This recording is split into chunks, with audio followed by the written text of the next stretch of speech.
Hi everyone. I hope everyone is in great spirits. I hope everyone is doing well.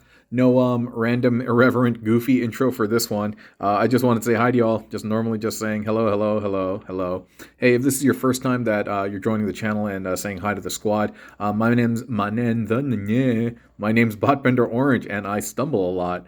My name is Botbender Orange, and on this channel, we primarily celebrate fan modes, but really it's all things Transformers related. But yeah, it's stuff like this all day, all night, tons of videos, multiple uploads a day. And so if you resonate with this type of stuff or this stuff resonates with you, it's passing the vibe check. And yeah, why not stick around? I think you're going to like what you see.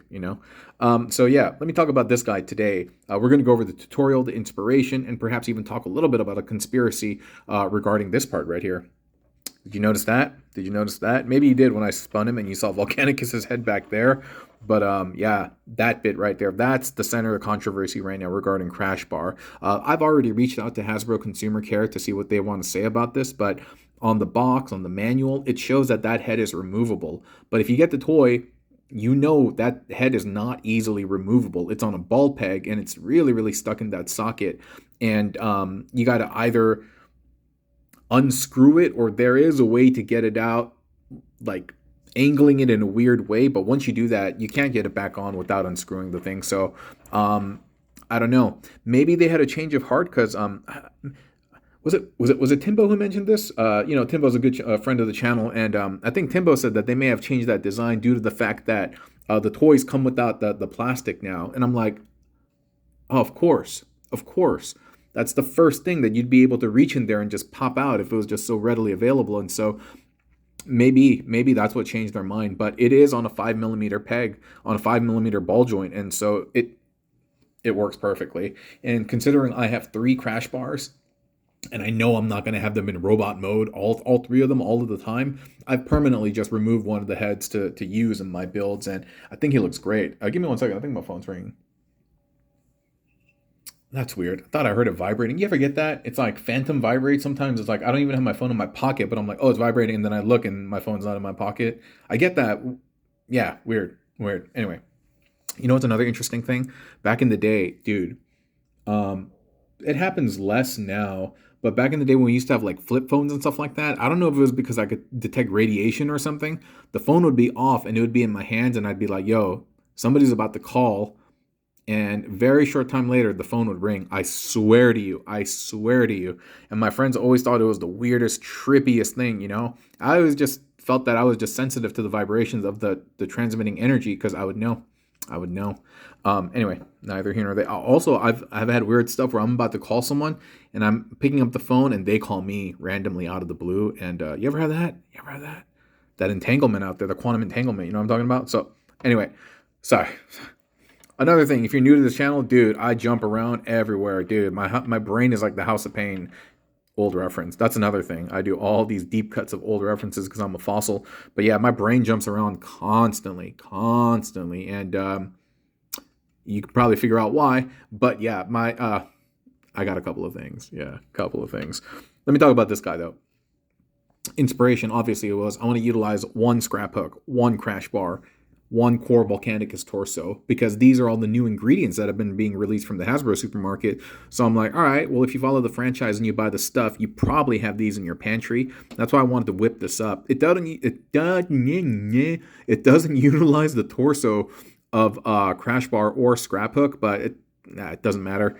It's like sometimes it's kind of like, oh, did you use all of the vegetable or fruit? I'm like, sorry, I left the stem out. I'm sorry I didn't use all of it, but it just wasn't gonna work in the dish, and therefore I left it out. Sorry. Okay, it's kind of like that. Kind of like that. Not that they don't have their uses, but in this situation over here, where the torso primarily is being provided by the Dinobots, Volcanicus head over here. I didn't think it was necessary to incorporate them, and so here we are, and he looks good. He looks good. He does have some limitations with regard to mobility.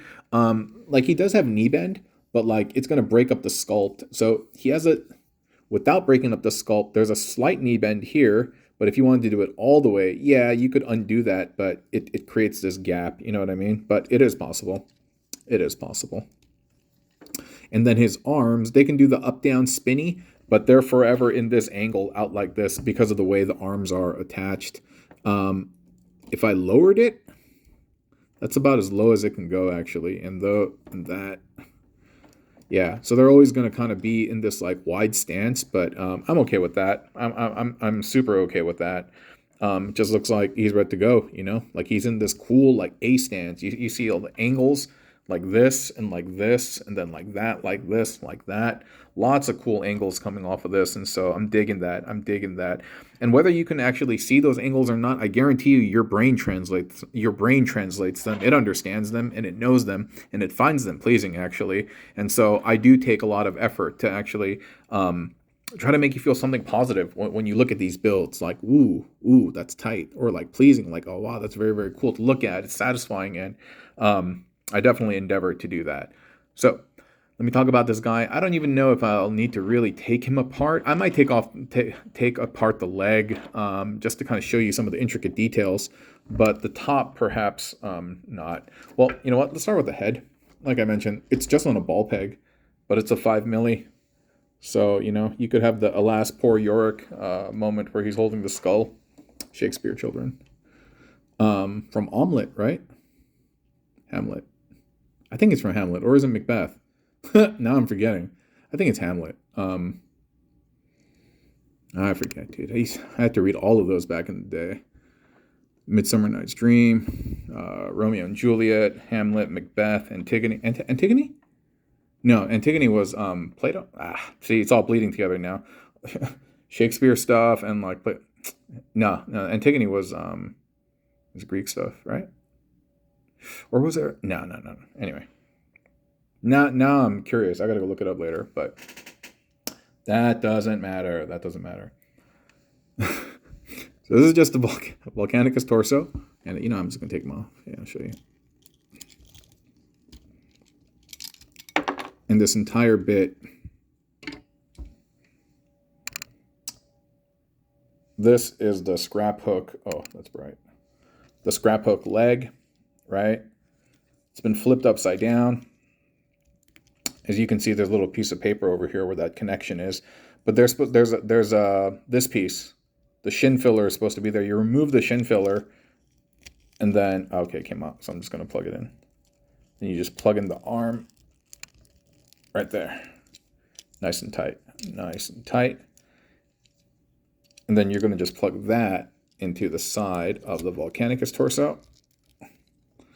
And then see how there's this gap over here? What's really great is that the chevron, the exhaust. Look at that beautiful, beautiful, beautiful illusion. It covers it right. Oh, it's all blurry. It covers it right there. Pretty cool, right? Pretty cool. Now let me show you the leg. The leg is connected using the orange accessory, that beautiful, beautiful orange accessory, that adapter that has the 3 male pegs that allows you to convert so many different connections. And can you see it like that? Yeah. That right there, that's that whole orange accessory. And right here, we have the arm. And then beneath the arm, we just have the Crashbar leg. And on the outside, because there's on the adjacent side of that forearm, that port, there's another one on the other side. And that there we have the saddlebag plugged in. And I'll just show you right now. All right, there we go. All right, it's like this. You have the orange bit. It's plugged into the arm. The shoulder basically has a male peg on one side and a female peg on the other side. The shoulder is an incredibly versatile piece, probably my favorite piece on the Crashbar. And then on the outside, there you go. You can see what it looks like that. And the outside, we just have this, again, to cover up all this internal stuff and to further beef out the leg. And then you just plug all of that goodness right there. Right there. All right, baby. Yeah. Dude, he's sick. Oh, sorry. And he's also blurry. He's tight. I love him so much. I love him so much. He's really so much fun. And oh, you want to see? You want to see him with the Volcanicus head? Maybe I should have shown that off at the beginning and ask y'all which one you like.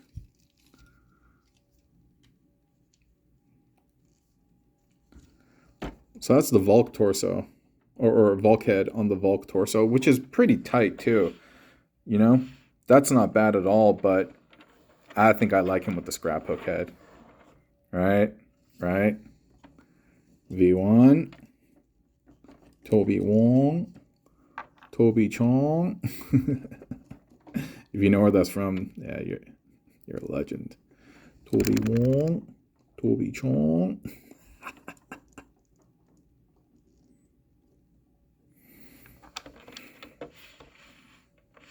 I think that's cooler. I think that's cooler. We're going to keep them like that. Very cool. Very cool. All right, squad. Hey, I appreciate you being here. I hope you had fun. I hope you enjoyed watching these videos. And honestly, I hope these vertical videos, the portrait ones, aren't too annoying for some of y'all. For most of y'all, actually. Yeah. And I just might be doing portrait style videos going forward, unless I absolutely have to use landscape. Yeah, it's in the quest of time. And also, I don't think it makes a difference in terms of conversion, at least for my channel, to have videos be portrait or landscape. And so it'll be like this for now. We shall see. We shall see. C, C, C, C, C, C, C, D, D, D, D, D, E, E, E, F, F, F, G, G. Okay, bye.